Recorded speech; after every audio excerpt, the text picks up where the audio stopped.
The Benjamin Dixon Show is only possible with listener support. Go to www.thebenjamindixonshow.com to register for our blog and join the Progressive Army. The NFL has decided that they will no longer allow players to come out on the field and kneel for the national anthem, which is, I think, a good move by the NFL, although I think it's done in the worst possible way, and they should have done it originally. The NBA had this problem. Steve Nash refused to put his hand over his heart for the national anthem. I believe he was fined as well. The NBA has always had this rule. The NFL never should have allowed the politicization of its game.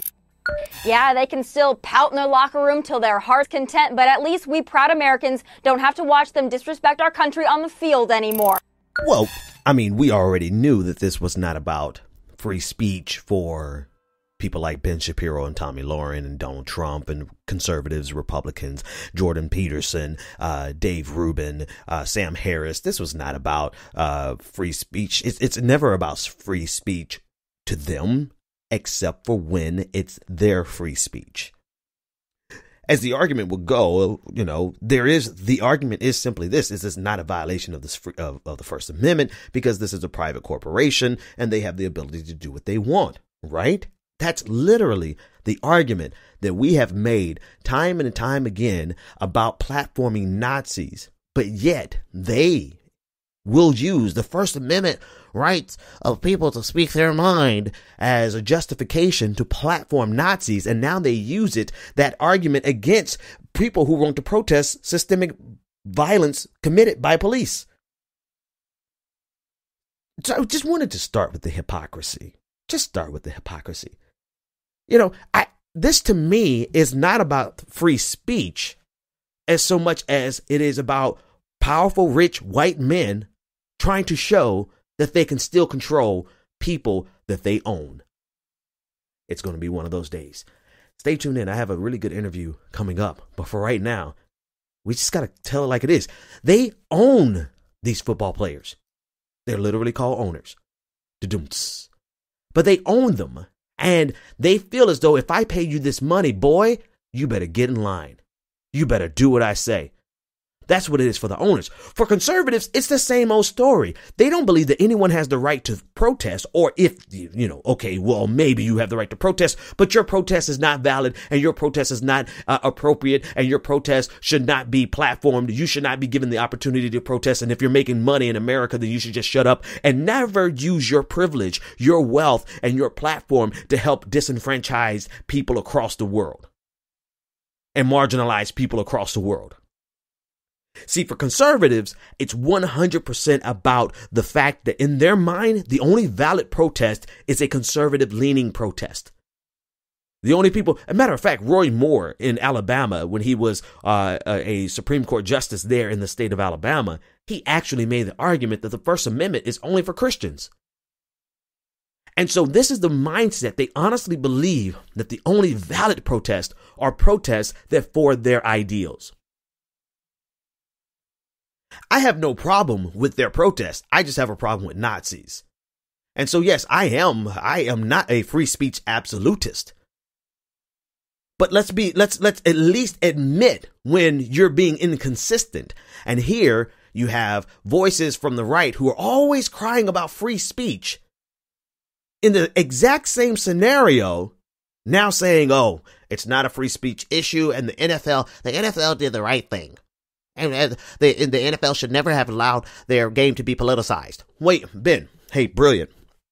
Their game has been politicized since it's been a game, right? The sports have been politicized throughout history, right? There was a thing called segregation, and there had to be the integration of our sporting events. They have been political avenues since their inception.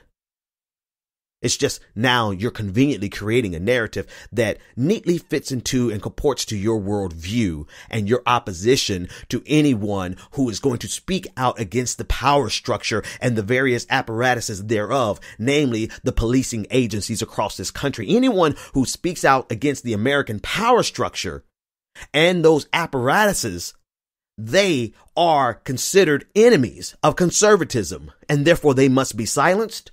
Therefore, they must be stopped. Therefore, if you have the larger the platform, the bigger the target. If you have a large platform and you can inspire thousands and millions of people to actually change and demand that this country change for the better, you will become the target of conservatives. And that's ultimately what this is about: control and conservatism, control and power. The NFL owners want to just make sure that you know, I write you a check, boy, get in line and do what I say. Conservatives, they want to maintain that power structure that I've been talking about for so long. I went back to my very first video that I ever did, and I was skinnier. I was big, but I was skinnier, and I looked younger. I think maybe because of my beard. But anyway, I digress. In my very first video, I was talking about this white male Christian power structure that is a reality of the American power structure. It is the very foundation of America, and that is what conservatism is 100% about: conserving, nothing else. They are here to protect the power structure and the economic order. And anyone who challenges that, you have to be stopped. And so for them, this is about power. This is about maintaining their power and stopping anyone from having a platform that could challenge that power. So it's not, it has nothing to do with the First Amendment.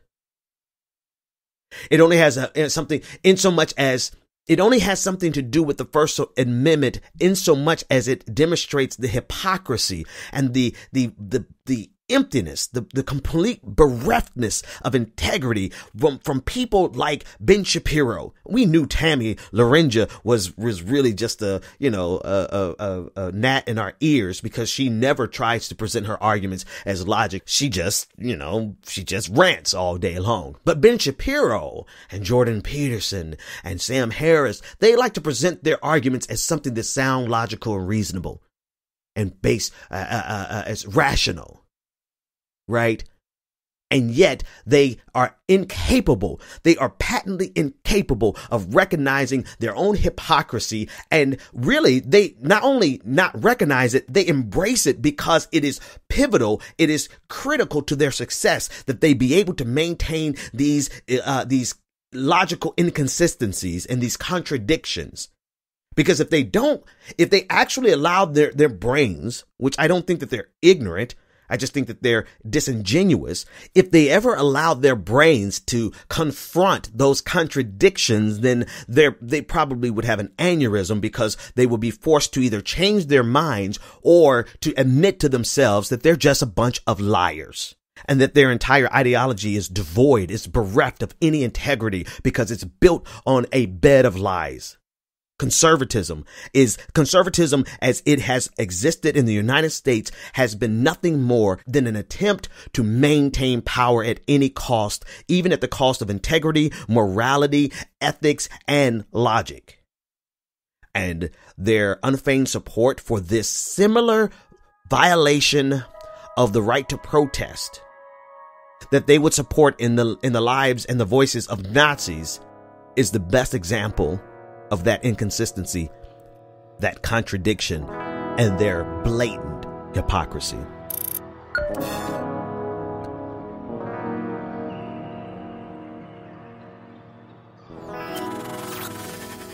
Joining me now is David Saab. He's an interdisciplinary PhD in information sciences and technology who specializes in culture and technology.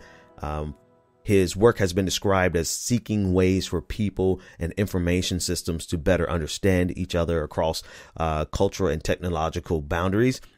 His interests cross into philosophy and ethics, cognitive sciences, intercultural communication, and the development and use of information systems in multicultural context. He posted a thread on Twitter earlier this week as I was having a conversation about Jordan Peterson. And I found he really succinctly gave a clinical breakdown, so to speak, critique of Jordan Peterson. And so before I go any further, David, thanks so much. Professor Saab, thanks so much for joining me. How are you today? I'm doing well. How are you? I'm doing well. Listen, thanks again for joining me at this last second. We had a chance to discuss in our DMs about the breakdown that you gave of Jordan Peterson. And while none of us, I don't think we either would aspire to be, nor can we say that we are experts on Jordan Peterson. That's definitely not something that anyone actually wants to aspire to being.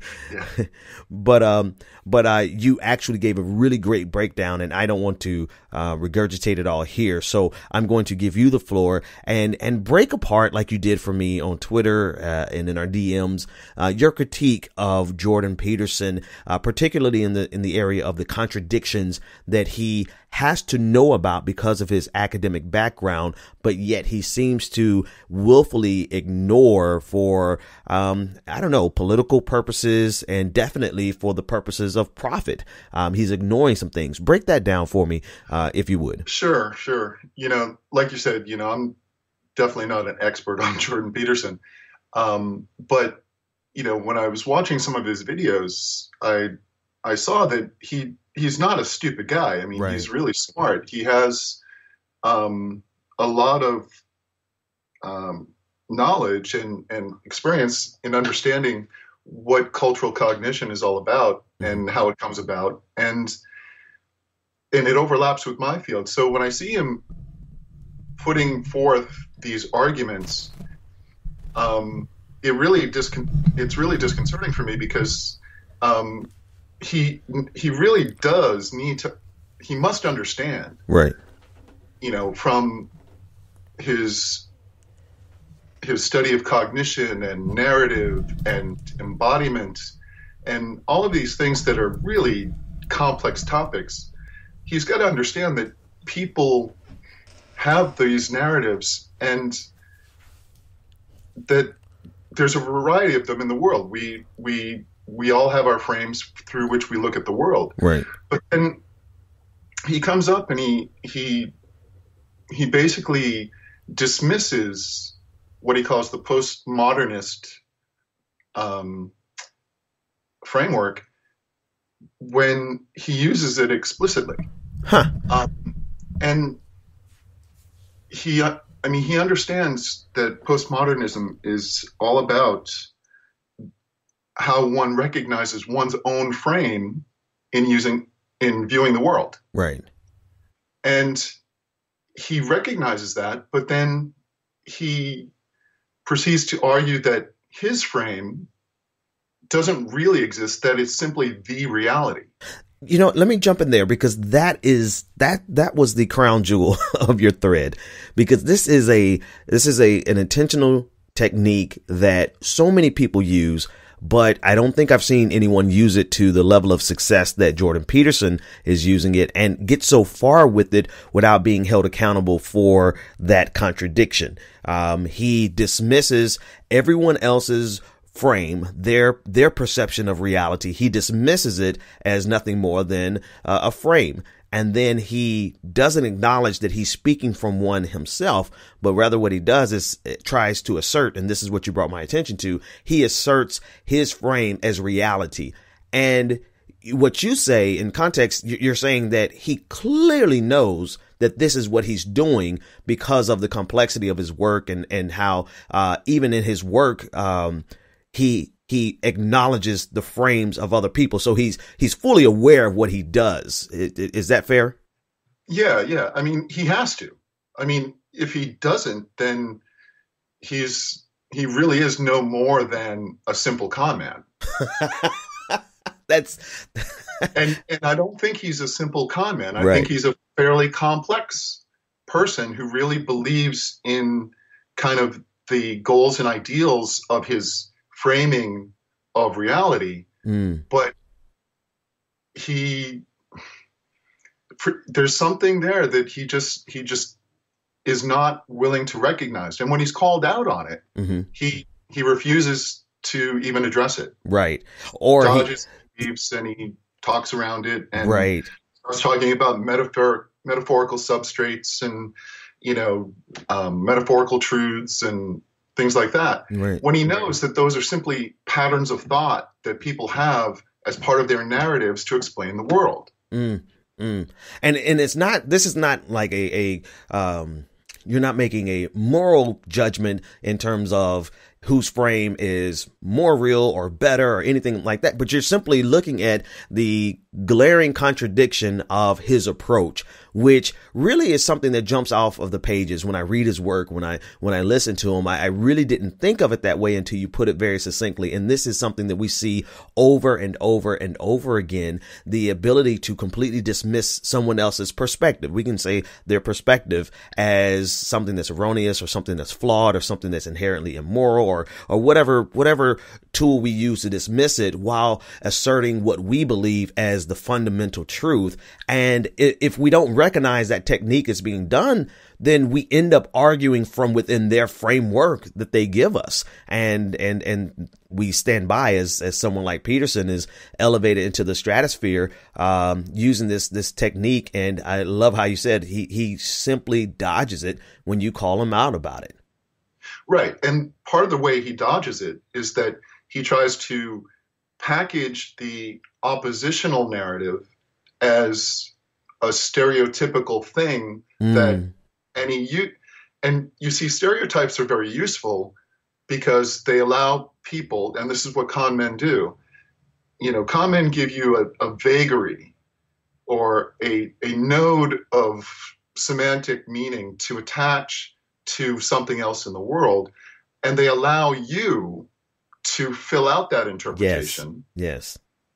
And use your own biases and your own framings to kind of persuade you that, this stereotype is really the explanation for it. It's the explanation for it, when it's really not. It's just an entry point into a larger network of meanings and semantics and narratives that, people need to disentangle.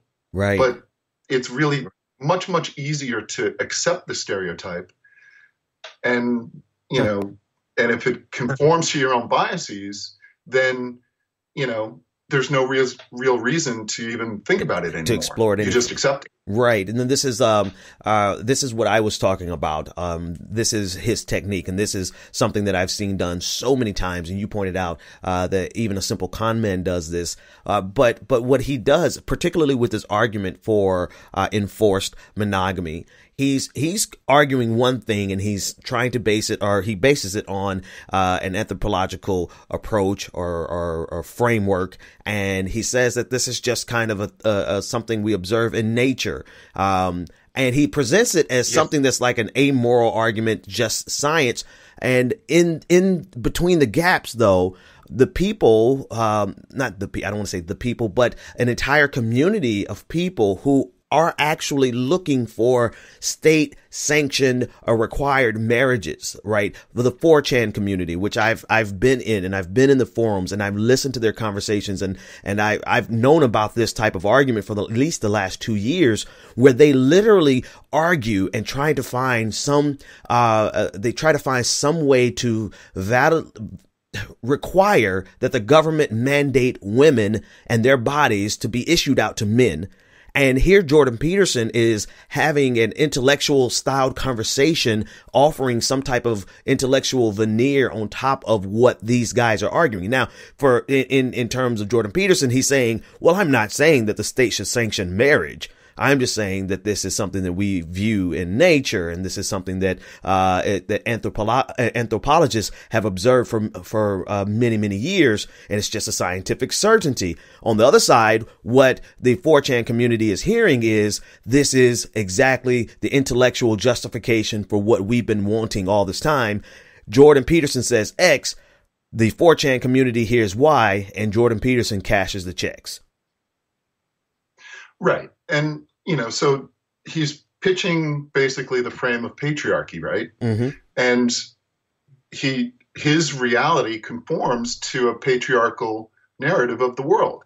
And so it's little wonder that right-wingers and 4chan folks and all of those people who are looking for something that is certain, something that has order, something that has structure, they're looking for that, and he's giving it to them as part of this patriarchal frame that he convinces them is reality. Right. Now, it may be the dominant frame in which, historically we've lived through, but that's changing radically now. And so he's giving solace to these people who really want everybody to conform to this set of orders, or ordering of the world, if you will, because it makes them afraid. It makes the uncertainty too big to deal with. And to avoid the chaos, we need this order imposed. So it's a typical, if you look back at any demagogue, it's the same type of rhetoric. It's the same type of framing that they use. So it's not surprising to me that they do this and that this is what they want. But what they really want, and which Peterson will not acknowledge, is that they really want to avoid the uncertainty because they're afraid of it. Instead of embracing it and trying to understand it and coming up, figuring out the real pattern there, he'll go back and he'll use a stereotype of evolutionary psychology to reinforce a patriarchal frame that corresponds with a social Darwinist perspective. See, and this is exactly why I wanted to bring you on, because you really succinctly dissected everything, or at least his approach in this issue, right? And what makes him popular.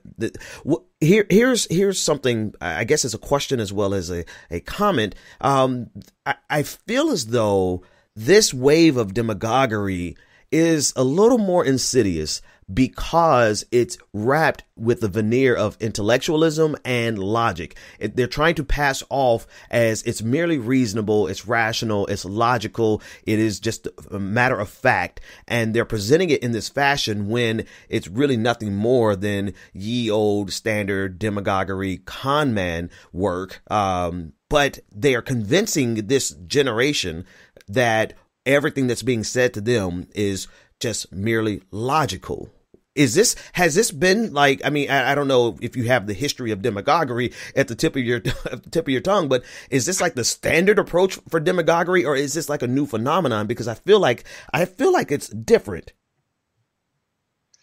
Well, it's I can't say that I'm able to, put forth a story or give some storytelling about, demagoguery throughout the ages. But, with respect to what he's doing in this case, if we go back to kind of an ethical narrative, one of the things that started coming up within our lifetimes, in the 1960s, a feminist ethics was put forth by Carol Gilligan.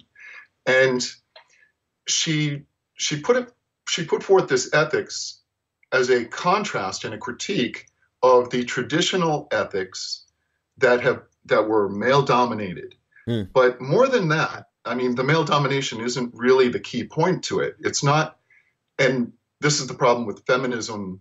When you say feminism, a lot of people think that feminism simply wants to invert the power structure so that women are on top. But that has nothing to do with it. A feminist ethic is a critique of male ethics insofar as our history of ethics up until that point was based on the mind. It was based on abstractions, and it was based on attempts to kind of chart out universals. And she came along, and she's based on interactions and with children and such, said that, wait a minute, there's more to ethics than those things, because ethics includes our bodies. It includes our emotions. It includes, an embodiment in the world and our actions in the world that are more than just abstract universal preferences. And so it balances out this kind of male ethical frame that focuses on, and this goes to what you were talking about, the logic and the the abstraction of notions of reality that really aren't that. There's stories that we tell ourselves, we're trying to tell ourselves to explain reality, but in fact, we are embodied creatures. And so it's not just the abstractions and the logic, it's also our emotions and our bodies and our lived realities that impact these ethical decision making. So when they venerate this, logical abstraction, rule-based system, they're not paying attention to, the fact that their logic and their syllogisms and their abstractions are all tangled up with our bodies and our emotions and our ways of interacting with other people. He's dismissive of the feminist ethics, but because he knows as a clinical psychologist what embodiment is all about, and he understands the nihilists and he understands the existentialists, and he includes existentialism as part of his, philosophy. He's caught in a contradiction, right? Right. He can't. He wants to say that this is superior, the logic and abstraction stuff, but he knows that that's not how people experience the world, and that there's more than just logic and abstraction tied to their frames and their narratives.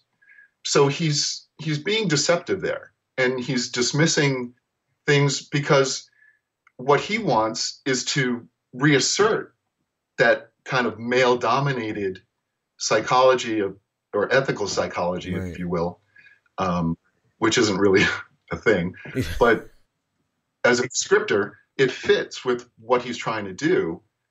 And so he'll stereotype feminism as, something like identity politics. Right, right. Which actually goes back to what your fundamental critique of him, that contradiction, as he's asserting this logical, ethical frame, he's ignoring the impact of his own biases, of his own experiences, of his own narrative that actually contribute to the fallible nature of his frame to begin with, right? He's making his frame in a sense infallible by negating all the things that he knows that go into play for everyone else. It actually goes into play for him as well. Right. And if he was caught in, or if he was trying to do this within an academic community, he'd have pushback. Right. And he'd have to respond to it. And he'd have to, either correct himself or, come up with something new that answers the objections. But he's not doing this in an academic setting. He's doing it in a social setting. He's being a social commentator. And the pushback that he's getting, he's dismissing as, not worthy or too simple or not complex enough, or they don't understand. Right. And he's not really dealing with it. And so the fact that he knows, and moreover, I discovered in the article that I sent you earlier that he suffers from depression. I also suffer from depression, 2 forms of it actually. And so he has to know that there's a embodied understanding of the world that he wants to reject or just dismiss. Like he dismisses other people's framings and narratives and asserts his as reality. He wants to elevate the logical and the mind and the abstractions as something superior to lived experience. And yet, suffering from depression, his lived experience is part of all of that. And I don't understand how he deals with that contradiction. I think that he's mastered that contradiction because he understands that's a path to his success. So he can never really confront that. So that's why I believe I think a con man might be a strong word, but I think that's appropriate. I'll say it. I don't want you to say it. I'll say that this is his con. This is his way. $80,000 a month on Patreon, $800 a ticket to go see him speak. That's a nice honorarium for you to ignore the contradictions that you see every single day in your work. That's a mighty big incentive for you to ignore the obvious. Professor David Saab, thank you so much for your time. I want you to tell the audience how they can get up with you on Twitter and any other place that you would want to be contacted. Well, people can, if they're interested, follow me on Twitter at Buenabuen. I know that's a little, it's not spelled how it's pronounced. It's BWIN. Okay. I'll share your handle. I'll be sure to put your handle in the description so they can find you. Yeah. Whenever I talk or text into a Majority Report, Sam, when he reads my text, my IM, he says B-win, which is, I guess, the easiest way to understand it. Yeah. Understand this. Awesome. But I have my own website at djsaab.info, and that's me. Awesome. Thanks so much again for joining us, and hopefully we'll have you again sometime soon. That's all the time I have for you today. Thanks so much for hanging out with me. I'll be on the Majority Report later on today with Michael Brooks. So if you want to check us out over there, be sure to do that. Thanks so much to all of our patrons. Your support never goes unnoticed. Be sure to get your daily morning analysis, download it and take a listen to it. That's patrons only. And you too can become a patron. Go to patreon.com/the BPD show. I hope you have a great Memorial Day weekend. Eat some good food, have some good time, have a good time off from work. And I will see you on Monday. Take care, everyone. See you soon. The Benjamin Dixon Show is only possible with listener support. Go to www.thebenjamindixonshow.com to register for our blog and join the Progressive Army.